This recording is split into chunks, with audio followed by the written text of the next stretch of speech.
ഇപ്പൊ ഞാൻ അവിടെ നാട്ടിൽ മസാലടി വിറ്റിരുന്നു. ഈ മസാലടി എന്ന് പറഞ്ഞ സംഭവം അറിയോ? ഓറഞ്ചിന്റെ ഉള്ളിൽ മുളകും പൊടി തേച്ചിട്ട് പരതിയിട്ട് കൊടുക്കുന്ന പരിപാടി. കടല വറുത്തിട്ട് ഐസ് വെക്കുക അങ്ങനെയൊക്കെ. അപ്പൊ ചില ആളുകൾ അവിടുന്നൊക്കെ വന്നിട്ട് നമുക്ക് 100 ഉറുപ്പ്യൊക്കെ തന്നിട്ട് പറയും, 5 ഉറുപ്പ്യൊക്കെ വാങ്ങിച്ചിട്ട് പറയും നിങ്ങൾ ബാക്കി ഇത് ഡെവലപ്പ് ചെയ്യുന്ന പറയും. അങ്ങനെ നമ്മളെ മോട്ടിവേറ്റ് ചെയ്യും. ദുബായിൽ നിന്നുള്ള സ്വപ്നവുമായിട്ട് വരണ്ട. ഇപ്പൊ ഞാനൊക്കെ വന്നത് വായക്കുറക്കും പുള്ളിത്തുണിയായിട്ട് വന്നതെന്നൊക്കെ പറയല്ലോ തമാസിൽ. എന്ന മാതിരി നമ്മള് ഇവിടെ പല ഏജന്റിനൊപ്പം വരുന്നവരുണ്ട്. അങ്ങനെ ഒരിക്കലും നിൽക്കണ്ട. നമ്മളെ സ്നേഹിതന്മാരാരെങ്കിലും റൂം തരാന്ന് പറഞ്ഞേക്കണമെങ്കിൽ, ഫുഡും തരാന്ന് പറഞ്ഞേക്കണമെങ്കിൽ നമുക്ക് വന്നിട്ട് അവിടെ താമസിച്ചിട്ട് പണി നോക്കാൻ പറ്റും. പക്ഷെ എനിക്ക് നമ്മളെ കാണുന്ന ആളുകളോട് പറയാനുള്ളതെന്ന് വെച്ചാൽ, നിങ്ങൾക്ക് നാട്ടിൽ 1000 ഉറുപ്പ്യ ഒരു ദിവസം കിട്ടുന്നുണ്ടോ, നിങ്ങൾ വരണ്ട. എത്ര പേർ ആളുകളറിയാം മെസ്സേജ് അയക്കുന്നത്. ഞാൻ ഈ റീസെന്റ് നാളെ പൊതുമാപ്പിൽ 10-15 പേരെ ഞാൻ കയറ്റി വിട്ടിട്ടുണ്ട്. വളവത്തരുണ്ടെങ്കിലേ നമുക്ക് കേച്ചിലാവുള്ളൂ. നേരെ മറിച്ച് ബുദ്ധി കുറെ ഉണ്ടായിട്ട് കാര്യമില്ല, വളവത്തരമാണ്. അതായത് നമ്മളൊരു നാടൻ കോയിന്റെ മാതിരി ആയിരിക്കണം നമ്മളെപ്പോഴും. അതായത് ഇപ്പൊ ഒരു ബ്രോയിലർ കോഴിക്കും നാടൻ കോഴിക്കും ഒപ്പം വറ്റിട്ട് കൊടുത്താല് ബ്രോയിലർ കോഴി എന്ത് ചെയ്യും? ഇതിനെ പിടിച്ചാലും വേണ്ടില്ല, അറുത്താലും വേണ്ടില്ല, അത് കൊത്തി തിന്നും. അതിനെ പിടിക്കാൻ എളുപ്പമാണ്. കാരണം നമ്മളവിടെ വിരുന്നേര് വന്നാൽ വരെ വറ്റിട്ട് കൊടുത്താണ് അതിനെ പിടിക്കാൻ പറ്റും. നേരെ മറിച്ച് നാടൻ കോഴിക്ക് ഇട്ടെടുത്ത് ഇങ്ങനെ ഇങ്ങനെ നോക്കിയിട്ട് 2 കൊത്തെത്തും നോക്കും, അങ്ങനെ തിന്നുള്ളൂ. അപ്പൊ അത്രയും വളവത്തരം ഉണ്ടാവും. അതിലിടുമ്പോഴും നമ്മളെ ഇഷ്ടത്തിന് ചിലപ്പോൾ എക്സ്ട്രാ വാങ്ങും. അപ്പൊ അവര് നമ്മളെ വാണിങ് ചെയ്യും. ഞാൻ പറയാത്ത സാധനങ്ങൾ നിങ്ങൾ വാങ്ങിയാൽ നമ്മളിതിൽ പെടൂലെട്ടാന്ന് പറയും. അപ്പൊ പിന്നെ നമ്മളൊന്ന് ഡൗൺ ആക്കി ചവിട്ടി പിടിക്കും. അതായത് ബാക്ക് ബെഞ്ചിൽ ഉണ്ടായിരുന്ന ആളുകളുണ്ടാവും. ഈ ബാക്ക് ബെഞ്ചിൽ ഉണ്ടായിരുന്ന ആളുകൾ സ്ലേറ്റിന്റെ മൂല പൊട്ടിയിട്ടുണ്ടാവും, മറ്റവന്റെ മണ്ടക്ക് മേടുന്ന ആളാവും. പക്ഷെ അവർ വലുതായിട്ട് അവർക്ക് വേണ്ടിയിട്ട് എല്ലാവരും ഇപ്പൊ 100% കേച്ചിലായി എന്നല്ല, ഒരുവിധ ആളുകൾക്ക്. ഞാനൊക്കെ ബാക്ക് ബെഞ്ചിൽ, അതായത് ഞാൻ 7ാം ക്ലാസ് വരെ പഠിച്ചിട്ടുള്ളൂ. പക്ഷെ 7ാം ക്ലാസ് പഠിച്ചിട്ട് പിന്നീട് കുറച്ചു കാലം കഴിഞ്ഞിട്ട് ദുബായിക്ക് വരണമെങ്കിൽ SLC പുസ്തകം വേണമെന്ന് പറഞ്ഞിട്ട് അതിന്റെ പേരിൽ പോയിട്ട് ഞാൻ SLC എഴുതിയിട്ട് അത് ഞാൻ പാസ്സായും ചെയ്ത്.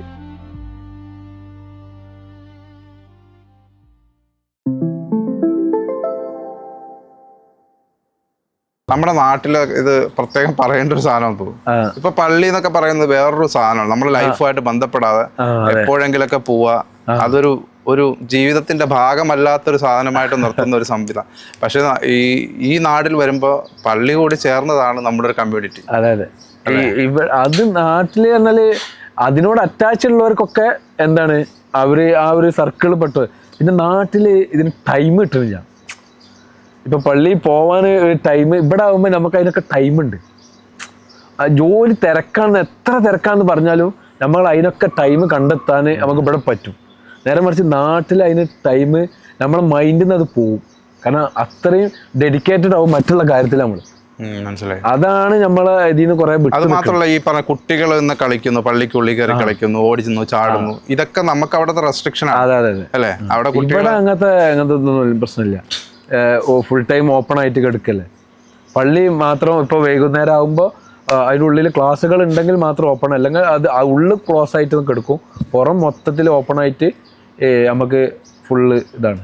ഈ ഭാഗങ്ങളിലൊക്കെ പലയിടത്തും പല മോഡലിലാണ് ഉണ്ടാവല്.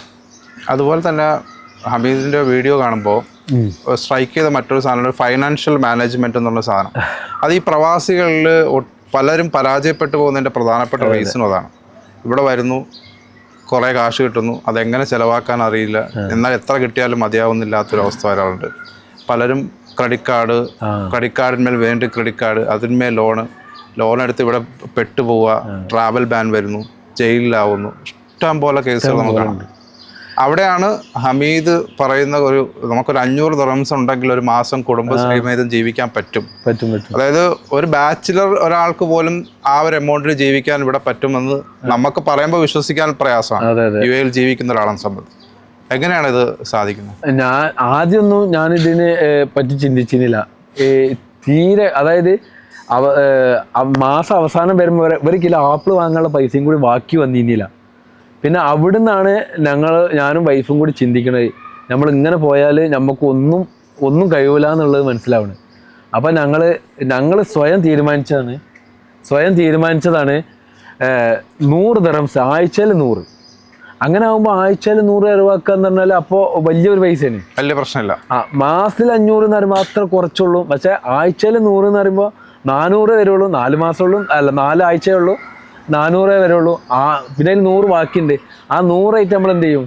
ആ 100 നമ്മൾ പുറത്തുനിന്ന് ഇപ്പോൾ 2 നെയ്ച്ചോറ് കൊണ്ടുവരും. അത് ഏകദേശം പാത്രമായിട്ടാണ് പോക്ക്. അപ്പോൾ ഏകദേശം റൈസ് ഉണ്ടാവും. അപ്പോൾ ഞങ്ങൾ ഈ ഇത്ര പോലെ ആൾക്കാർക്ക് കഴിക്കാവും മതി. അപ്പോൾ അത് മതി. അപ്പോൾ പുറത്തുനിന്ന് കഴിക്കലുമായി. ചിലപ്പോൾ അവിടെ പോയി കഴിക്കും. അപ്പോഴും 2 നെയ്ച്ചോറേ വാങ്ങുള്ളൂ, പ്ലേറ്റ് എക്സ്ട്രാ വാങ്ങുന്നുള്ളൂ.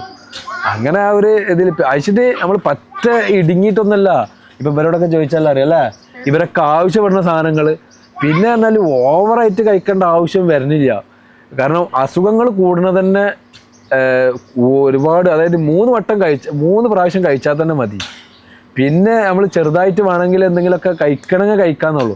ഞാൻ അധികം എൻ്റെ ഒരു കൺസെപ്റ്റ് എന്താ വെച്ചാൽ, രാവിലെ കഴിക്കും, നല്ല കഴിക്കും, ഉച്ചക്കും കഴിക്കും, വൈകുന്നേരവും കഴിക്കും. അതിൻ്റെ ഇടയിൽ ചിലപ്പം കിട്ടിയാൽ വേണ്ടാന്ന് അധികം പറയും. ആരോടും വേണ്ടാന്ന് പറയും. അപ്പോൾ ഈ പറഞ്ഞ പോലെ ഇത് സാധ്യമാണെന്നുള്ളതാണ്. ഇപ്പോൾ ഈ ഒരു ചെറിയൊരു ഇത് വന്നത് 600 പോയിട്ടുണ്ട്. ഇപ്പൊ ഈ ഒരു പ്രശ്നം കാരണം ഈ 2 മാസമായിട്ട് ഇപ്പൊ 575 ഇപ്പൊ ലാസ്റ്റ് വന്നത്. പിന്നെ നമ്മൾ എപ്പോഴും ഇതിങ്ങനെ പറയുമ്പോൾ ആൾക്കാർക്ക് മുഷിയണ്ട വിചാരിച്ചിട്ട് ഞാനും വൈഫും കൂടി തന്നെ ഒരു ഗ്രൂപ്പ് ഉണ്ട്. അതിലാണ് അവർ ഇടല്.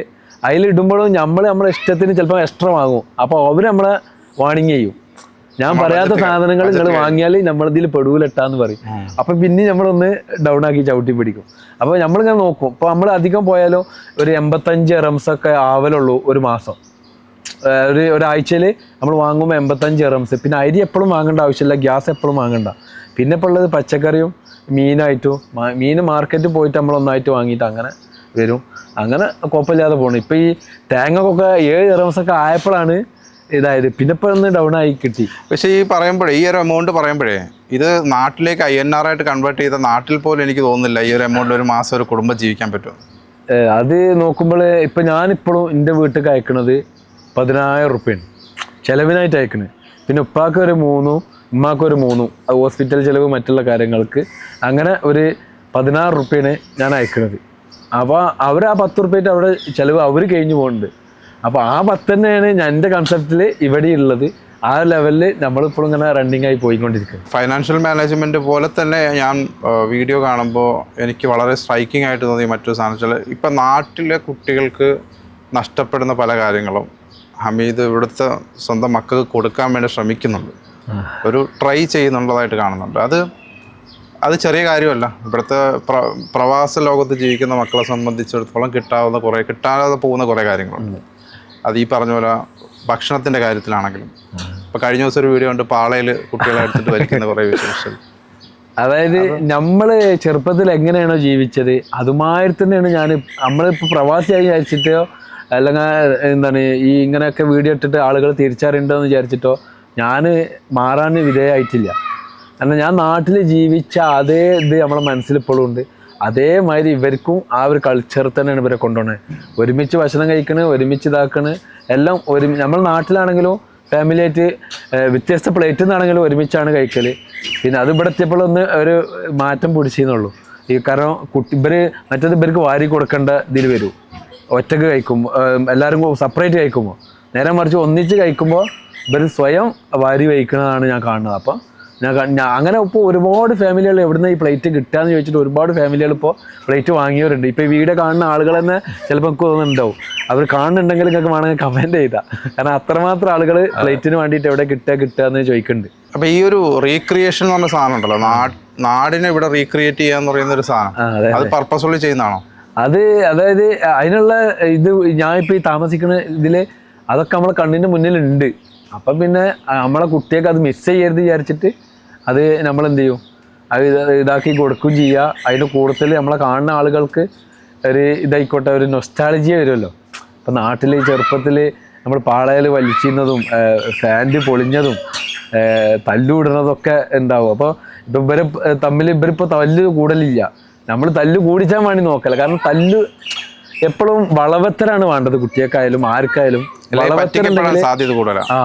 വളവത്തരുണ്ടെങ്കിൽ നമുക്ക് കേച്ചിലാവുള്ളൂ. നേരെ മറിച്ച് ബുദ്ധി കുറേ ഉണ്ടായിട്ട് കാര്യമില്ല, വളവത്തരം വേണം. അതായത് നമ്മളൊരു നാടൻ കോയിൻ്റെ മാതിരി ആയിരിക്കണം നമ്മളെപ്പോഴും.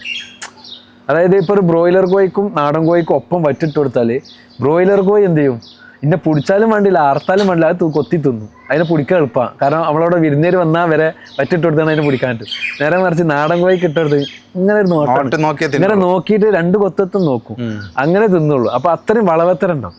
അപ്പോൾ നമ്മളെ കുട്ടികൾക്കും അങ്ങനെ തന്നെ വളവത്തരാണ് ശരിക്കും വേണ്ടത്. അല്ലാതെ ഈ ബ്രോയിലർ കോഴിൻ്റെ മാതിരി വീട് ഇത് നേരെ നിങ്ങളിപ്പോൾ ആരെ ആലോചിച്ച് നോക്കാണ്. അതായത് ബാക്ക് ബെഞ്ചിൽ ഉണ്ടായിരുന്ന ആളുകളുണ്ടാവും.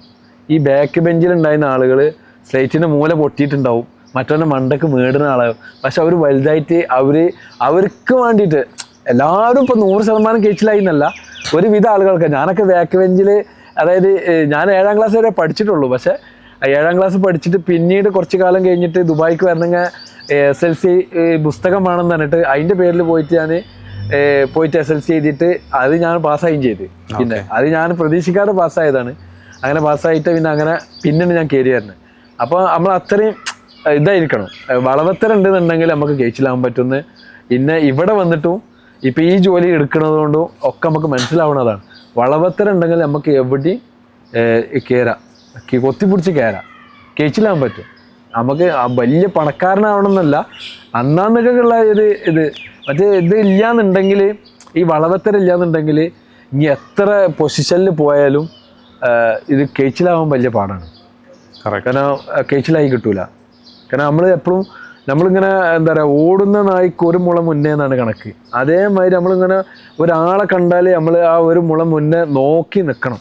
അവൻ ഇന്നറിയോ അതോ മറ്റവനെ അറിയോ നമ്മൾ നോക്കിക്കണം. കാരണം കാലഘട്ടം അതാണ്. കാക്ക തിന്നണ കോഴി കണ്ടുകൂടാന്ന് പറഞ്ഞ കാലഘട്ടത്തിൽ കൂടി കടന്നു പോകുമ്പോൾ നമ്മൾ എപ്പോഴും ഇങ്ങനെ സ്റ്റഡി ആയിട്ട് നിൽക്കണം. അതിനുവേണ്ടി മക്കളെ എപ്പോഴും അതെന്ത് ചെയ്യും, മക്കളെ ഇങ്ങനെ നമ്മൾ പഠിച്ച ശീലങ്ങൾ അവരെ ബാഡായിട്ടില്ലാത്തതൊക്കെ ഉണ്ടെങ്കിൽ അവരെ പഠിപ്പിക്കുക. അതൊക്കെ അവർക്കും ഉൾക്കൊണ്ടാലേ അവരെ മക്കൾക്ക് അവർ അത് കൊടുക്കുള്ളൂ എന്നുള്ളൊരു കൺസെപ്റ്റാണ്. അതുപോലെ തന്നെ ഈ പറഞ്ഞ കാര്യങ്ങളുണ്ടല്ലോ, ഈ കൊടുക്കുക എന്ന് പറയുന്നൊരു സാധനമാണ് എല്ലാത്തിലും. ഇപ്പോൾ വീഡിയോയിലാണെങ്കിലും അല്ലെങ്കിൽ ചെയ്യുന്ന ചാരിറ്റി പ്രവർത്തനങ്ങൾ മറ്റുള്ളവർക്ക് ആവശ്യക്കാർക്ക് കൊടുക്കുക എന്ന് പറയുന്ന സാധനം, ഇത് ആരിൽ നിന്ന് ഇൻഫ്ലുവൻസ് ആയതാണ്? ഐ മീൻ അങ്ങനെ അത് ഇൻഫ്ലുവൻസ് ആയെച്ചാൽ ചെറുപ്പത്തിൽ ഇപ്പം ഞങ്ങളൊക്കെ എൻ്റെ ഉപ്പാക്ക് കന്നൂട്ടീന്ന് ഈ പാടത്ത് കന്നൂട്ടിയിട്ട്, അപ്പോൾ നമുക്കൊക്കെ ഓരോരുത്തർ കൊടുന്ന് തരുന്നത് ഇപ്പം നമ്മളെ കുടുംബത്തിൽ നിന്നായാലും അതുപോലെ തന്നെ നമ്മളെ അയൽവാസികളായാലും ഒരുപാട് ആളുകൾ. ഇപ്പം ഞാൻ കുറേ കാലം ജീവിച്ചത് മലപ്പുറം ജില്ലയിൽ കൽപ്പകഞ്ചേരിക്കടുത്തുള്ള പറവന്നൂർ എന്ന സ്ഥലത്താണ്. ഈ പറവന്നൂർ എന്ന സ്ഥലത്ത് അവിടെയുള്ള ആളുകൾ ഭയങ്കര ഹെൽപ്പിംഗ് മെൻറ്റാലിറ്റി ഉള്ള ആളുകളുണ്ട്. കുറ്റൂരും എൻ്റെ നാട്ടിലുണ്ട്, കുറ്റൂരും ഉണ്ട്. അപ്പോൾ അവിടുന്ന് ആണ് നമുക്കിങ്ങനെ ബുദ്ധി വികസിച്ച് വരുന്ന ടൈം. അപ്പം നമ്മളെ ഫാമിലിയിൽ ഇപ്പോൾ കുറേ പ്രശ്നങ്ങൾ വന്നപ്പോൾ നമ്മളെ സഹായിച്ചിട്ടും, എൻ്റെ പെങ്ങളെ കല്യാണത്തിന് ഞങ്ങളെ സഹായിച്ചിട്ടും, അതുപോലെ തന്നെ ഒരുപാട് സംഗതിനെ സഹായിക്കണം നമ്മൾ കാണുന്നത്. ഇപ്പം ഞാനവിടെ നാട്ടിൽ മസാലടി വിറ്റിന്. ഈ മസാലടി എന്ന് പറഞ്ഞ സംഭവം അറിയോ? ഓറഞ്ചിൻ്റെ ഉള്ളിൽ മുളകും പൊടി തേച്ചിട്ട് പരതിയിട്ട് കൊടുക്കുന്ന പരിപാടി. കടല വറുത്തിട്ട് ഐസ് വെക്കുക, അങ്ങനെയൊക്കെ. അപ്പം ചില ആളുകൾ അവിടെ നിന്നൊക്കെ വന്നിട്ട് നമുക്ക് 100 ഉറുപ്പ്യൊക്കെ തന്നിട്ട് പറയും, 5 ഉറുപ്പ്യൊക്കെ വാങ്ങിച്ചിട്ട് പറയും നിങ്ങൾ ബാക്കി ഇത് ഡെവലപ്പ് ചെയ്യുന്ന പറയും. അങ്ങനെ നമ്മളെ മോട്ടിവേറ്റ് ചെയ്യും. ആ ഒരു മോട്ടിവേഷനൊക്കെ നമ്മളെ മനസ്സിലുണ്ട്. ഇപ്പം നമ്മളെ ഇവിടെ കുറ്റൂരാണെങ്കിലും ഒക്കെ AK മുസ്തഫ നമ്മളെ വെജിറ്റബിൾ മാർക്കറ്റിലൊക്കെ നടത്തുന്ന അവരൊക്കെ അത്രയും ഇങ്ങനെ കൊടുക്കുന്നതും വാങ്ങുന്നതും ഒക്കെ നമുക്ക് അറിയാൻ പറ്റുന്നു. അപ്പോൾ കാരണം നമ്മളെ സഹായിച്ചത് അങ്ങനെയൊക്കെയാണ് അവർ സഹായിച്ചിട്ടുള്ളത്. അപ്പോൾ നമുക്ക് ആ സഹായിച്ചതൊക്കെ നമ്മളെ മൈൻഡിൽ കെടുക്കുകയാണ്. അപ്പോൾ നമുക്കും അങ്ങനെ പൈസ ഉണ്ടായിട്ട് ഇപ്പോൾ നമുക്ക് കൊടുക്കാൻ കഴിയില്ല. അപ്പോൾ ഇങ്ങനെ കൊടുക്കാൻ പറ്റുമെങ്കിൽ അവരാ സന്തോഷം. കാരണം നമുക്കന്ന് അവർ തന്നീന്ന് നമുക്ക് നമ്മളാ സന്തോഷമുണ്ട്. ആ സന്തോഷം നമ്മളെ മനസ്സിലുണ്ടാകുമ്പോൾ നമ്മളിപ്പോൾ കൊടുക്കുമ്പോൾ ആ ആളുകൾക്ക് അവരെ മനസ്സിലായ സന്തോഷം ഉണ്ടാവും എന്നുള്ളൊരു ഇതാണ് നമുക്ക്. ഈ ഒരു ആക്ടിവിറ്റി, ഈ ഒരു ചാരിറ്റി പ്രവർത്തനം തുടങ്ങിയതിന് ശേഷം ജീവിതത്തിൽ ഒരിക്കലും മറക്കാൻ പറ്റില്ല എന്ന് വിചാരിക്കുന്ന ഇൻസിഡൻറ്റ് ഉണ്ടാവാൻ ചാൻസ് ഉണ്ട്. കാരണം നമ്മൾ പ്രവർത്തിക്കുന്ന മേഖല അതാണ്. അതല്ലെങ്കിൽ അത്രയും നമ്മൾ അങ്ങനെ ഒന്നും വിചാരിക്കാതെ ചെയ്തൊരു കാര്യം ഒരാളുടെ ലൈഫിനെ മാറ്റിമറിക്കുന്ന ഒരു സംഭവമായി മാറിയിട്ടുണ്ടാവാം. ഇഷ്ടംപോലെ ഉണ്ട്. ഇഷ്ടംപോലെ പറഞ്ഞാൽ ഒരുപാട് 2 സംഭവങ്ങൾ ഓർത്തെടുക്കാൻ പറ്റും. ഒരുപാട്. ഇപ്പോൾ റീസെൻ്റ്ലി ഇപ്പോൾ ഒരു 4 ദിവസം മുന്നേ ഒരു കല്യാണം നടത്തി. അതേമാതിരി വേറെ ഒരു ചേച്ചിൻ്റെ ഒരു കല്യാണം നടത്തി. അങ്ങനെ 2 കല്യാണം ഇപ്പോൾ ഓൾറെഡി നടത്തി. പിന്നെ ഇനിയിപ്പോൾ ഒരു കല്യാണം വരാൻ നിൽക്കുന്നതുണ്ട്. ആ ഒരു കല്യാണത്തിൻ്റെ ഒരു പ്രിപ്പറേഷനിലാണ്. കാരണം എൻ്റെ വീട്ടിലൊരു കല്യാണം നടക്കണമാതിരിയാണ് ഞാൻ അതിൻ്റെ പിന്നാലെ പോണത്. കാരണം പുതിയണ്ണിന് പോകാനുള്ള അവർ ഇപ്പില്ല, പുതിയണ്ണിന് പോകാനുള്ള വണ്ടി വരെ അവിടെ ഏൽപ്പിക്കാൻ ആളില്ലെങ്കിൽ നമ്മളെ ഏൽപ്പിക്കും എന്ന് പറഞ്ഞിട്ട് അങ്ങനെ കൊണ്ടുപോകുന്ന കുറേ സംഗതികൾ. അപ്പോൾ അവരൊക്കെ ആ വാക്കുകൾ കേൾക്കുമ്പോൾ, കാരണം ഇന്നത്തെ ഒരു കാലത്ത് ഒരു 2.5 പവൻ സ്വർണ്ണം എടുത്തിട്ട് ആ കുട്ടീനെ ഇറക്കി വിടുക എന്ന് പറഞ്ഞാൽ ഒരു ഭയങ്കര സംഭവം തന്നെയാണ്. അപ്പോൾ അവരാ വാക്കുകളൊക്കെ കേൾക്കുമ്പോൾ നമ്മളെ നെഞ്ഞിൽ, പിന്നെ ഒരുപാട് ആൾക്കാരെ സഹായിച്ചത് മനസ്സിൽ ഇങ്ങനെ ഒരുപാട് ഇങ്ങനെ മുഴങ്ങി കേൾക്കുകയാണ്. ഒന്നായിട്ടൊന്നും പറയാൻ കഴിയില്ല. ഇപ്പം തന്നെ റീസെൻ്റ്ലി 4 വീടിൻ്റെ പണി ഇപ്പം നടന്നുകൊണ്ടിരിക്കുന്നുണ്ട്. ഒരു 10-14 വീടിൻ്റെ പണി കഴിഞ്ഞു. ഇപ്പം നമ്മളെ ബാക്കിലൊക്കെ ഇതിന് ആളുകൾ ഇവർ വരണതുകൊണ്ടാട്ടാ, അവരെയാണ് നമ്മൾ ഇതാക്കുന്നത്. കാരണം ഞാൻ ഇതിൽ നടുവിൽ നിൽക്കുന്ന ഒരാൾ മാത്രമേ ഉള്ളൂ. അപ്പോൾ ഈ നടുവിൽ നിൽക്കുന്ന ആളായിട്ട് അവരോട് പറഞ്ഞിട്ട്, കാരണം എൻ്റെ ഇതിൽ ഒരാളെ ഫേസ് ഉണ്ടാവില്ല, അവരെ കറക്റ്റ് വോയിസ് ഉണ്ടാവില്ല. കാരണം ഞാൻ ആ വോയിസ് വരെ മാറ്റിയിട്ടാണ് ഞാൻ ഇടല്. എന്നാൽ ഈ സംഗതി ഇവിടെ നടക്കും വേണം, അവരെ അഭിമാനത്തെ ചോദ്യം ചെയ്യാനും പാടില്ല. എന്നാൽ ഇവർ, കാരണം ഞാൻ ഒരു ദിവസം വന്നിട്ട് അവിടെ പൈസ കൊടുക്കാണ്ട് ഇവിടെ പൈസ കൊടുക്കാണ്ടാണ് ആൾക്കാർ വിശ്വസിക്കില്ല. നമുക്ക് തെളിവുകൾ കുറച്ച് ബാക്കി വെക്കണം. അപ്പോൾ രണ്ടും കൂടി ഇങ്ങനെ ഇപ്പം ഇങ്ങനെ പോകുന്നുണ്ട്. അപ്പോൾ ഒരുപാട് ഇൻസിഡൻറ്റ്, ഒരുപാട് മാറ്റങ്ങൾ സംഭവിക്കും. കാരണം അവർക്ക് ആ ഒരു കല്യാണം ഞാൻ നടത്തി കൊടുത്തിട്ട് അവർക്ക് ഒരു 2,50,000 രൂപ അവർക്ക് അവിടെ കിട്ടിയ പൈസ ബാക്കിയാണ്. അപ്പോൾ അടുത്ത കുട്ടിക്ക് ഞാൻ സഹായിക്കൂല, നിങ്ങൾ ഈ പൈസ ആയിട്ട് എന്ത് ചെയ്യണം, അടുത്ത കുട്ടിക്ക് ഞാൻ തന്നതായിട്ട് കണക്കൂട്ടിയിട്ട് നിങ്ങൾ എന്ത് ചെയ്യണം, അത് ഉപയോഗിക്കണം എന്നിട്ട് ജ്വല്ലറിക്ക് പറഞ്ഞയച്ചിട്ട് വീണ്ടും മറ്റേ കുട്ടീനെ കെട്ടിക്കാനായിരിക്കണം. ആ കുട്ടിക്ക് വേണ്ടിയിട്ട് സ്വർണ്ണം എടുപ്പിച്ചിട്ട് അവിടെ മാറ്റി വെച്ചിട്ട് കുറച്ച് പൈസ ബാങ്കിലും കൊണ്ടടിപ്പിച്ച് അടുത്ത കുട്ടിക്കുള്ള കല്യാണത്തിൻ്റെ ഫുഡിനോ എന്തിനും നിങ്ങൾക്ക് ഇഷ്ടമുള്ള എടുത്തോളി എന്ന് പറഞ്ഞിട്ട്. അപ്പം പിന്നെ നമുക്ക് അടുത്ത പ്രാവശ്യം അവർക്ക് അത് കൊടുക്കണ്ട. ഈ ഒറ്റ പരിപാടി കൊണ്ട് 2 കല്യാണം നടക്കും. അങ്ങനെയൊക്കെ പിന്നെ ഇങ്ങനെ അത് നമ്മളെ യുക്തിയാണ്. കാരണം നേരെ മറിച്ച് നിങ്ങളെ ഇഷ്ടം പോലെ ചെയ്താലെന്ന് പറഞ്ഞാൽ അവരെ ഇഷ്ടം പോലെ സീപ്പുട്ടടിച്ച് പോവും. പിന്നെ കാരണം അവർക്ക് ചോദിക്കാനോ പറയാനോ ആളില്ല, അവരെന്നെ അന്തം വിടുകയാണ് ഈ പൈസ ഇങ്ങനെ വരുമ്പോൾ. അതുകൊണ്ട് തന്നെ ഞാൻ അക്കൗണ്ട് നമ്പർ വെച്ചിട്ട് ഒരാളും വീഡിയോ ഇടാൻ നിൽക്കലില്ല. കാരണം നമ്മളെടുത്ത് എപ്പോഴും ഒരു കയറ് വേണം, എന്തിൻ്റെ ഒരു ലിമിറ്റ് വേണം. എത്ര ഒരു മനുഷ്യൻ കൊടുത്താലും മനുഷ്യൻ്റെ ആഗ്രഹങ്ങൾ തീരൂല. ഞാൻ പലപ്പോഴും പറയലുണ്ട്, ഒരു ഹോട്ടലിൽ ചെന്ന മാതിരിയാണെന്ന് എപ്പോഴും. അതായത് ഹോട്ടലിൽ നിന്ന് ഒരുപാട് ആൾക്കാർ ഇരിക്കണുണ്ടാവും. ഈ ഇരിക്കണ കൂട്ടത്തിൽ ചോറ് കിട്ടിയിട്ട് കറിക്ക് കാത്തിക്കണവനുണ്ടാവും, അവിടെ ചോറിന് കാത്തിക്കണുണ്ടാവും, അവിടെ വള്ളത്തിന് കാത്തിക്കണുണ്ടാവും. അപ്പോൾ ഈ ഒരേ വെയിറ്റർ ഇങ്ങനെ വിളിക്കണുണ്ടാവും അവർ. സ്വാഭാവികമാണ്, വള്ളമില്ലടോ, ചോറില്ലടോ, മോരില്ലേ എന്നൊക്കെ ചോദിച്ചിട്ട്. അപ്പോൾ എന്ന മാതിരിയാണ് മനുഷ്യന് പറഞ്ഞാൽ ആവശ്യങ്ങൾ എപ്പോഴും കൂടിക്കൊണ്ടിരിക്കും. അപ്പം നമ്മളൊരു ലിമിറ്റ് ഉണ്ട്, ആ ലിമിറ്റ് വരെ നിൽക്കുക. കാരണം ഇതൊക്കെ അവസാനം ചെല്ലുമ്പോൾ പേരുദോഷത്തിലാവും വരിക. അപ്പോൾ അതില്ലാതിരിക്കണമെന്ന് ആ ലിമിറ്റ് കഴിഞ്ഞാൽ നമ്മൾ പിന്മാറുക, അത്രേ ഉള്ളൂ. അപ്പം നമ്മളെടുത്ത് എപ്പോഴും ഒരു കയറുണ്ടായിരിക്കണം. അതുകൊണ്ട് അക്കൗണ്ട് നമ്പർ വെക്കൂല. നമ്മളെ ഇൻസ്റ്റാഗ്രാമിൻ്റെ PM വരുന്ന ആളുകൾക്ക് മാത്രം നമ്മൾ എന്ത് ചെയ്യും, അവരുടെ ആവശ്യങ്ങൾ അവരോട് ചോദിച്ചിതാക്കി അവർക്ക് കൊടുക്കുക, അവർക്ക് കൊടുക്കുക. നമ്മൾ വാങ്ങണ്ട, അവർ കൊടുക്കുക. അപ്പം എന്തായി, അത് അവർക്ക് കിട്ടി, ഇതാക്കി. ഇപ്പോൾ 2 കല്യാണങ്ങളും കഴിഞ്ഞെന്ന് വിചാരിച്ചോളൂ. ഈ 2 കല്യാണങ്ങളും കഴിഞ്ഞാൽ ചിലപ്പോൾ എനിക്ക് ഒരു കുട്ടീനെയും കൂടി കല്യാണം കഴിച്ച് കൊടുക്കാനുള്ള പൈസ ചിലപ്പോൾ അങ്ങനെ എൻ്റെ അടുത്ത് ഇവിടെ ബാക്കി വരും. കാരണം എന്ന് വെച്ചാൽ അതും അപ്പോൾ നമ്മൾ ഈ അക്കൗണ്ട് നമ്പർ വെച്ച് വെക്കുകയാണെങ്കിൽ ചിലപ്പോൾ അവർക്ക് 20 ലക്ഷം തന്നെ വരും. ആ 20 ലക്ഷം അവിടെ വേണ്ട, ഒരു 3.5 ലക്ഷം 4 ലക്ഷം ഉണ്ടെങ്കിൽ ഇപ്പോൾ ഒരു കുട്ടീൻ്റെ കല്യാണം ഒരു മിതമായ രീതിയിൽ കല്യാണം കഴിച്ച് കൊടുക്കാൻ പറ്റും. അപ്പോൾ അങ്ങനെ വരുമ്പോൾ നമുക്ക് 2 കുട്ടികളെ കല്യാണത്തിന് പകരം 3 കുട്ടികളെ കല്യാണം കഴിക്കാൻ പറ്റും. ഇപ്പോൾ ഞാൻ റീസെൻ്റ്ലി ഈ ഒരു കല്യാണം കൂടി കഴിഞ്ഞ് കഴിഞ്ഞാൽ ഞാൻ പുറത്തേക്ക് ചിലപ്പോൾ 2 കുട്ടികളെ കല്യാണം കഴിക്കാനുള്ള ഉണ്ട് എന്ന് പറഞ്ഞിട്ട് ചിലപ്പോൾ ഞാൻ വീഡിയോ ഇടാൻ ചാൻസ് ഉണ്ട്. കാരണം അത്രയും ബെൻഡിങ് ഉണ്ട് ആളുകൾ നമ്മളടുത്ത്. ഞാൻ തരാമെന്ന് പറഞ്ഞവരിങ്ങനെ ലെയിലായിട്ട് ഞാൻ പറയുമ്പോൾ നിങ്ങൾ തന്നാൽ മതി എന്നുള്ള രൂപത്തിൽ വെച്ചവരുണ്ട്. അത്രയും അതാണ് ആളുകൾ എപ്പോഴും പൈസ തരാൻ റെഡിയാണ്, വിശ്വാസം ഉണ്ടെങ്കിൽ. നേരെ മറിച്ച് നമ്മൾ മിസ്യൂസ് ചെയ്താൽ കഴിഞ്ഞു. കാരണം ഇതാണെങ്കിൽ പൊള്ളണ മാതിരിയാണ്. ആ കാരണം ഒരു ചെറിയ ഒരു ഇത് വന്നാൽ മതി, അത് പിന്നെ നമുക്ക് ഒരാളെ ദർഹംസും അല്ലെങ്കിൽ 1 റുപ്യ വേണ്ടാന്ന് നമ്മൾ പ്രഖ്യാപിച്ചിക്കണമെന്നുണ്ടെങ്കിൽ നമുക്കത് കറക്റ്റായിട്ട് കൊണ്ടുപോകാൻ പറ്റും. പിന്നെ ബാക്കി പഠിച്ചവൻ്റെ അടുത്താണ്, പഠിച്ചവനല്ല തീരുമാനിക്കൽ അവൻ നമ്മളെ ശരിയും തെറ്റൊക്കെ. ഇപ്പം ഞാനിപ്പോൾ ഒരാളോടും പറയാത്തൊരു കേസാണ് ഇപ്പോൾ ഈ പറഞ്ഞത്. അതായത് 2 കുട്ടികളെ കല്യാണം കഴിച്ചു കൊടുത്തിട്ട് അതിൽ നിന്ന് ബാക്കി ഒരു കുട്ടീൻ്റെ ഒരു 70,000-80,000 റുപ്യ അവരെ ഫുഡിൻ്റെ ചിലവിന് എനിക്ക് കഴിച്ചു കൊടുക്കാൻ പറ്റും എന്നുള്ളത്. കാരണം അത്രയും പൈസ ഇപ്പോൾ ഓൾറെഡി നമ്മൾ സ്റ്റോപ്പ് ചെയ്ത സാധനമാണ്. ആ സ്റ്റോപ്പ് ചെയ്ത സാധനത്തിൽ നിന്ന് ബാക്കി നമുക്ക് എടുക്കാൻ പറ്റും. കാരണം നമ്മൾ അത്രയും കൺട്രോൾ ചെയ്തിട്ട്, കാരണം നമ്മൾ ഒരാൾ അപ്രോച്ച് ചെയ്യുമ്പോൾ തന്നെ പറയും ഇങ്ങനെ ഒരു കുട്ടീൻ്റെ കല്യാണമാണ്, നിങ്ങൾക്ക് പറ്റുന്നത് എന്താണോ നിങ്ങൾ സഹകരിക്കും. ആ ഒരു രൂപത്തിലാണ് ഇതിനെ കൊണ്ടുപോവുക. അങ്ങനെ കൊണ്ടുപോയിട്ട് അവർക്ക് ആ കല്യാണത്തിൻ്റെ അതായത് പിറ്റേന്ന് പുതിയാപ്പിള വരുന്ന ഇതിൻ്റെ വരെ അതായത് വിരുന്ന് വരെ പൈസ അവിടെ വെൻഡിങ് വെച്ച് കൊടുത്തിട്ട് അങ്ങോട്ട് പോരുക. പിന്നെ അവിടെ വെച്ച് കൊടുത്തുകൊണ്ട് അവർക്ക് അക്കൗണ്ടിൽ കിട്ടിയിട്ടൊന്നും നമ്മൾ അത് റിട്ടേൺ വാങ്ങാനും നമ്മൾ ആളല്ല, നമ്മളത് വാങ്ങൂല്ല. നമുക്ക് അതിൻ്റെ ആവശ്യമില്ല. കാരണം നമ്മൾ അതിനനുസരിച്ച് അവർക്ക് അവിടെ പൈസ കൊടുക്കുള്ളൂ. കാരണം നമുക്ക് ഇപ്പോൾ ഒരു വീഡിയോ ഇട്ട് കഴിഞ്ഞാൽ തന്നെ ഒരു അരമണിക്കൂർ കഴിഞ്ഞാൽ തന്നെ നമ്മൾ എന്ത് ചെയ്യിക്കും, അതിൻ്റെ സ്ക്രീൻഷോട്ട് ചോദിച്ചുകൊണ്ടിരിക്കും എത്ര ആയിന്ന്. അപ്പോൾ നമുക്ക് സ്റ്റോപ്പ് ചെയ്യണോ വേണ്ടതെന്ന് നമുക്ക് അപ്പം തന്നെ ഡിസിഷൻ എടുക്കാൻ പറ്റും. പിന്നെ ഞാൻ ഇവിടെ കൊടുക്കാതെ നിന്നാൽ അതവിടെ സ്റ്റോപ്പ് ആവും. അപ്പോൾ അത് നമ്മുടെ അടുത്തൊരു കയർ ഇങ്ങനെ ഉണ്ടാവും, നമ്മളിങ്ങനെ വീസുമ്പോഴേ അങ്ങോട്ട് പോവുള്ളൂ, ഇങ്ങനെ നിൽക്കുമ്പോൾ നിൽക്കുകയും ചെയ്യും. അങ്ങനെ ആകുമ്പോൾ പിന്നെ ഇതിന് വല്ലാതെ പേരുദോഷം ഉണ്ടാവില്ല എന്നാണ് ഞാൻ വിചാരിക്കുന്നത്. ഇനി എന്താണ് ഹമീദിന്റെ ഭാവി പരിപാടികൾ? ഇങ്ങനെ തന്നെ പോകാൻ അങ്ങനെയൊന്നുമില്ല, പോണ പോക്കിൽ ഇങ്ങനെ ഉന്തി കാണാണ്ട് പോവുക. പിന്നെ എപ്പോഴും നമ്മൾ ഒറ്റയ്ക്ക് നീന്താണ്ടാവുള്ളൂ. നമ്മൾ നീന്തണം. പലരും എന്നോട് പല ഇതും പറയലുണ്ട്, എൻ്റെ കാര്യം നോക്കണം എന്നൊക്കെ. ഞാൻ ഇങ്ങനെ അതിനുള്ള ട്രൈലൊക്കെ ചെയ്യുന്നുണ്ട്.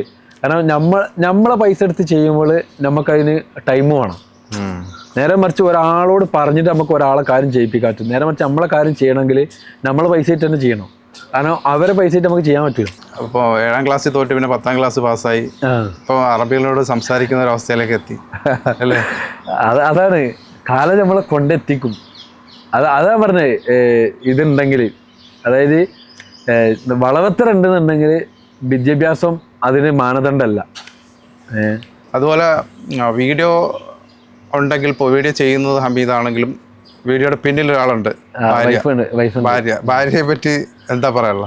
ഭാര്യ തിരുനാവായ, മലപ്പുറം ജില്ലയിൽ തിരുനാവായാണ്. ഭാര്യയുടെ സപ്പോർട്ട് അല്ലെങ്കിൽ ഇങ്ങനെ ആദ്യമൊന്നും ഇവർക്ക് ഇത് എന്താണെന്ന് അറിയില്ലോ. അപ്പോൾ ഒന്നും, കാരണം സോഷ്യൽ മീഡിയ എന്താണെന്ന് അറിയില്ല. ഭാര്യക്ക് ഫേസ്ബുക്ക്, ഇൻസ്റ്റാഗ്രാം അങ്ങനത്തെ സാധനങ്ങളൊന്നും ഇല്ല. അവർ ഇന്നെക്കാട്ടും നമ്മളെ അതേ കൾച്ചറിൽ വളർന്നു വരുന്ന ഒരാളുകളായിരുന്നു. പിന്നെ അവർക്ക് മനസ്സിലായി തുടങ്ങി. കാരണം ഓരോരുത്തരുടെ വാക്കുകളും ഓരോരുത്തരുടെ ആവശ്യങ്ങളും ഇതൊക്കെ ഓരോരുത്തരുടെ ആവശ്യങ്ങളൊക്കെ അവരിങ്ങനെ കണ്ടിട്ട് അവർ കാണൽ തുടങ്ങി. പിന്നെ ഒരു ഭയങ്കര സപ്പോർട്ടാണ്. ഇപ്പോൾ ഒരു സാധനം കിട്ടിയാൽ തന്നെ നല്ല സാധനമായിരിക്കും, നല്ല രസം ഉണ്ടാവും. അപ്പോൾ ഞാൻ വെറുതെ ചോദിക്കും വേണോന്ന്. അപ്പോൾ ചിലപ്പോൾ വേണമെന്നൊക്കെ ചിലപ്പോൾ ഇങ്ങനെ പറയും. പക്ഷേ ആരെങ്കിലും അത് ഞാൻ വോയിസ് ഇങ്ങനെ കേൾക്കുമ്പോൾ തന്നെ അത് ഞങ്ങൾക്ക് തരുമോയെന്ന് ചോദിക്കുമ്പോൾ തന്നെ ഞാൻ ഓളം ഒത്തു നോക്കും, കൊടുത്താലെന്ന് പറയും. അപ്പോൾ അവിടെ കൊടുക്കും. അപ്പോൾ നമുക്ക് അടുത്ത് നിന്നാൽ നമുക്ക് ശരിയാക്കാൻ അങ്ങനെ പോകുന്നുണ്ട്. പിന്നെ നമ്മളനുസരിച്ച് തന്നെ അവരും പോണതുകൊണ്ട് ഭയങ്കര. പിന്നെ ഇവിടെ തന്നെ ഇപ്പോൾ ഹമീദിന്റെ വീഡിയോ കണ്ടിട്ട് അറബികളും സാധനങ്ങളൊക്കെ ഒരുപാട് ആളുകൾ കൊടുക്കുന്നുണ്ട്. ഒരുപാട് അറബികൾ ഇപ്പോൾ ഈ ചുറ്റുഭാഗത്തു നിന്നൊക്കെ അറബികൾ ടിക്ടോക്കിലായാലും അതേമാതിരി ഇൻസ്റ്റാഗ്രാമിലായാലും ഒക്കെ കണ്ടിട്ട് ഇപ്പം തന്നെ ഒരു അറബി ഒന്നും കണ്ടില്ല. അപ്പോൾ ഇതേമാതിരി അവരൊക്കെ കണ്ടിട്ട് നമുക്ക് എന്നാൽ എന്തുകൊണ്ട്, കാരണം അവർ കുറേ കൊടുക്കുന്നുണ്ടാവും വേറെ, അതിൻ്റെ കൂടുതൽ എന്നാൽ കുറച്ച് ഇവനക്കും കൊടുത്ത ഓൻ്റെ പരിപാടി നടക്കട്ടെ എന്നുള്ള സപ്പോർട്ട് ചെയ്യുന്നവർ ഒരുപാട് ആൾക്കാർ. എസ്പെഷ്യലി നമ്മളൊക്കെ എൻ്റെ ഓഫീസിൻ്റെ ഒക്കെ മുദീർ അറബികൾ മറ്റൊരു അറബിനോട് ഒന്നും ചോദിക്കാത്ത ആളുകൾ. കാരണം അവരെ ഇതതിന് സമ്മതിക്കില്ല. നേരെ മറിച്ച് ഇയാളങ്ങനല്ല, ഇയാൾ കുടുംബത്തിലുള്ള സാധനങ്ങൾ വരെ നമുക്കിവിടെ മൂപ്പര വണ്ടിയിലാക്കിയിട്ട് ഇതിൻ്റെ മാതിരി തന്നെ മൂപ്പര് ഇവിടെ കൊടുന്ന് ഇറക്കി തരും. ഇറക്കി തന്നിട്ട് മൂപ്പര് എന്ത് ചെയ്യും, പേര് പറയരുത്, വീഡിയോ എടുക്കരുത് എന്ന മൂപ്പര കണ്ടീഷനുള്ളൂ. ഞാൻ പോയിട്ട് വീഡിയോ ഇട്ടിട്ട് ആർക്കും എന്തോ കൊടുത്തോ കുഴപ്പമില്ല. പിന്നെ മൂപ്പര വൈഫും നമ്മളെ വീഡിയോ കാണുന്നുണ്ട്. നിരന്തരം അവരുടെ കുടുംബത്തിലുള്ള അവരുടെ ഗ്രൂപ്പുകളൊക്കെ ഉണ്ടാവുമല്ലോ, വാട്സപ്പ് ഗ്രൂപ്പ്, അതിൽ ഒക്കെ നമ്മളെ വീഡിയോ ഇട്ടിട്ട് അവരെ സാധനങ്ങൾ വരെ ഇവിടെ എത്തിച്ചേരും. അങ്ങനെയൊക്കെ ഉണ്ടാകും. ഓക്കെ, അപ്പൊ ഇങ്ങനെ തന്നെ ജീവിതം മുന്നോട്ട് പോട്ടെ, ജീവിതം പോട്ടെ, അടിപൊളിയാവട്ടെ എന്നുള്ള ഇതുള്ളൂ. ആരോഗ്യം ഉണ്ടാവട്ടെ എന്നുള്ളൂ. കാരണം ഇപ്പൊ റീസെന്റ് ഞാൻ ഒരാളെ ഒരു 2 വർഷത്തോളം നോക്കി ഇപ്പോൾ കുറച്ച് മുന്നേ, ഒരു 2 മാസം മുന്നേ അദ്ദേഹം മരണപ്പെട്ടു. അപ്പോൾ അയാളെ കയ്യും കാലും ഒക്കെ കണ്ടപ്പോൾ നമ്മൾ ആരോഗ്യം ഇല്ലെങ്കിൽ ഒന്നും ചെയ്യാൻ പറ്റില്ല. പൈസ ഒന്നിനും മാനദണ്ഡമല്ല, ആരോഗ്യമാണ് പ്രധാനം. ആരോഗ്യം ഉണ്ടെങ്കിൽ നമുക്ക് പൈസ എന്തും വേണമെങ്കിൽ നമുക്ക് ഉണ്ടാക്കാൻ പറ്റും എന്നുള്ളത്. ഇപ്പോൾ ഇന്ന് ഈ ഒരു വൈകുന്നേരം ഇപ്പോൾ കോഴിക്കോടോ കരിപ്പൂരിലോ അല്ലെങ്കിൽ കൊച്ചിയിലോ തിരുവനന്തപുരം എയർപോർട്ടിൽ നിന്നോ എന്തെങ്കിലും പ്രതീക്ഷകളുമായിട്ട് വണ്ടി കയറാൻ നിൽക്കുന്ന അല്ലെങ്കിൽ ഗൾഫിലേക്ക് വരാൻ നിൽക്കുന്ന ഒരാളോട് ഒരു രണ്ട് കാര്യങ്ങൾ പറയാൻ പറഞ്ഞു കഴിഞ്ഞാൽ ഹമീദ് കുട്ടൂർ എന്താ പറയുക? 2 കാര്യങ്ങൾ പറയാൻ നമ്മൾ ദുബായിൽ നിന്നുള്ള സ്വപ്നവുമായിട്ട് വരണ്ട. ഇപ്പം ഞാനൊക്കെ വന്നത് വായക്കുറക്കും പുള്ളിത്തുണിയായിട്ട് വന്നതെന്നൊക്കെ പറയല്ലോ തമാസിൽ. എന്ന മാതിരി നമ്മൾ ഇവിടെ പല ഏജന്റിന്റെ ഒപ്പം വരുന്നവരുണ്ട്. അങ്ങനെ ഒരിക്കലും വരാൻ നിൽക്കണ്ട. നമ്മളെ സ്നേഹിതന്മാർ ആരെങ്കിലും റൂം തരാമെന്ന് പറഞ്ഞേക്കണമെങ്കിൽ, ഫുഡും തരാമെന്ന് പറഞ്ഞേക്കണമെങ്കിൽ നമുക്ക് വന്നിട്ട് അവിടെ താമസിച്ചിട്ട് പണി നോക്കാൻ പറ്റും. നേരെ മറിച്ച് ഇത് രണ്ടും ഇല്ലയെന്നുണ്ടെങ്കിൽ വരാനും നിൽക്കരുത്. ഏജന്റിന്റെ ഒപ്പം പറ്റിച്ചോ എത്ര പേർ ആളുകളാണ് മെസ്സേജ് അയക്കുന്നത്. ഞാൻ ഈ റീസെന്റ് നാളെ പൊതുമാപ്പിൽ 10-15 പേരെ ഞാൻ കയറ്റി വിട്ടിട്ടുണ്ട്. കാരണം ഇവിടെ നിന്നിട്ട് ടിക്കറ്റ് എടുത്ത് കയറ്റി വിട്ടിട്ടുണ്ട്. അത്രയും ആളുകൾ ചതിക്കപ്പെടുന്നുണ്ട്. ഈ എത്ര നമ്മുടെ നാട്ടിൽ ഇതുണ്ട്, വിദ്യാഭ്യാസം ഉണ്ടെന്ന് പറഞ്ഞാലും ആളുകൾ ഇപ്പോഴും, കാരണം ഇങ്ങോട്ട് വരാനും നാട്ടിൽ നിൽക്കുമ്പോൾ ആരും എന്താ പറയലോ, ഒരു വിസ ചോദിക്കുമ്പോൾ എന്ത് പണിയെടുക്കാന്ന്. ഇവിടെ വന്ന് 6 മാസം കൊണ്ട് അതാണ് തിരിയും. കാരണം തിരിയാൻ കാരണമുണ്ട്. ഇവിടെ ഉണ്ടാവും അതിനുള്ള നാരദന്. അവനെ അറിയും, ഇജ്ജ് കടലിലൊക്കെ പണിയെടുത്തിരുന്ന ആളാണോ, നാട്ടിൽ ഇത്ര ഉറുപ്പ്യ ഉണ്ടാക്കിയെന്നോ. കഴിഞ്ഞു മോനെ, അവൻ്റെതും കഴിഞ്ഞപ്പോൾ.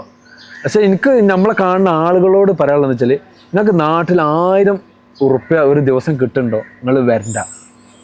കാരണം ഇവിടെ ഒരു 1500 1300 കിട്ടണമെന്ന് വിചാരിച്ചോളി. 1300 ഇൻറ്റു ഒരു 28,000 ഉറുപ്പ്യ അല്ലെങ്കിൽ ഒരു 25,000 ഉറുപ്പ്യ കൂട്ടുക. 30,000 തേനില്ല. നാട്ടിൽ 30 ദിവസം പണിയെടുത്താൽ 30,000 ഉറുപ്പ്യ കിട്ടി. ഇവിടെ 1300 കിട്ടിയാൽ എത്ര കിട്ടണുള്ളൂ? 28,000 കിട്ടണുള്ളൂ. 2,000 കുറവാണ്. ഫാമിലിയും ഇല്ല, കുട്ടികളും ഇല്ല, മക്കളും ഇല്ല. നേരെ മറിച്ച് 2,000 ദിറംസിൻ്റെ അടുത്ത് സാലറി ഉണ്ടോ, റൂമുണ്ടോ, ഫുഡുണ്ടോ, ധൈര്യമായിട്ട് കയറി വരാം. 1500 ഉണ്ടെങ്കിലും കയറി വരാം. ഒരു ഉദാഹരണം പറയുകയാണെങ്കിൽ ഒരു 1500 ദിറംസ് സാലറി ഉള്ള ആൾക്ക് ഫുഡും ഉണ്ടെങ്കിൽ റൂമും ഉണ്ടെങ്കിൽ കയറി വരാം. നേരെ മറിച്ച് അതിൽ കുറവാണെങ്കിൽ കയറി വരാൻ ഒരു കാരണവശാലും പാടില്ല. കാരണം വെച്ചാൽ ഇവിടെ അങ്ങനെയാണ്. കാരണം ഇവിടെ നമ്മൾ സോപ്പും പൊടിക്ക് പൈസ വേണം, നമ്മൾ ഡ്രസ്സിന് പൈസ വേണം, വൈകുന്നേരത്തെ ചായക്ക് പൈസ വേണം, എന്തിനും കുടിക്കണ വെള്ളത്തിന് വരെ പൈസ നമ്മൾ കൊടുക്കണം. അപ്പം അങ്ങനെ വരുമ്പോൾ ഒരു 500-400 ദിറംസ് നമ്മൾ ഒരു മാസം അതിന് മാറ്റി വെക്കണം. അങ്ങനെ ആ 1500 കിട്ടുന്ന ചിലവില്ലാതെ കിട്ടുന്ന ആൾക്കാണെങ്കിൽ അവൻ്റെ ഫുഡും കൂടി കഴിച്ച് വരുമ്പോൾ അവർക്കൊരു 800 ബാക്കി വരുള്ളൂ. ഈ 800 ഇൻറ്റു നാട്ടിൽ കൂട്ടിയാൽ 18,000 ഉറുപ്പ്യ വരുള്ളൂ. നേരെ മറിച്ച് 1000 ഉറുപ്പ്യക്ക് നാട്ടിൽ പണിയെടുക്കണവരാണെങ്കിൽ 4 ദിവസം കഴിച്ചാൽ 26,000 ഉറുപ്പ്യ ഉണ്ടാവും. ഇവിടെ നോക്കുമ്പോൾ 18,000 ഉണ്ടാവുള്ളൂ. അങ്ങനെ ഒരു വ്യത്യാസമുണ്ട്. നേരെ മറിച്ച് നമ്മൾ നാട്ടിൽ കറക്റ്റ് പണിക്ക് പോകണം. കറക്റ്റ് പണിക്ക് പോവുകയാണെങ്കിൽ അടിപൊളിയാണ്. നേരെ വെച്ച് കറക്റ്റ് പണിക്ക് പോവാത്ത ആളാണെങ്കിൽ പിന്നെ പറഞ്ഞിട്ട് കാര്യമില്ല, അങ്ങോട്ട് കയറി വരുന്ന തന്നെ നല്ലേ. അത് കിട്ടിയത് എന്താ വെച്ചാൽ അതായിട്ട് കറക്റ്റ് ഇവിടെ നിന്ന് പോയിക്കോളും. ഓക്കെ, അപ്പൊ എങ്ങനെ തന്നെ പോട്ടെ. കുറെ ആളുകളെ സഹായിച്ചുകൊണ്ടും ഈ ഒരു എല്ലാവരും ഇൻഫ്ലുവൻസ് ചെയ്തുകൊണ്ട് ജീവിതം മുന്നോട്ട് പോട്ടെ എന്ന് ആശംസിക്കുന്നു. പടച്ചോൻ അതിനുള്ള എല്ലാ ബർക്കത്തും ഉണ്ടാകും. ആമീൻ ഇൻഷാ അല്ലാഹ്.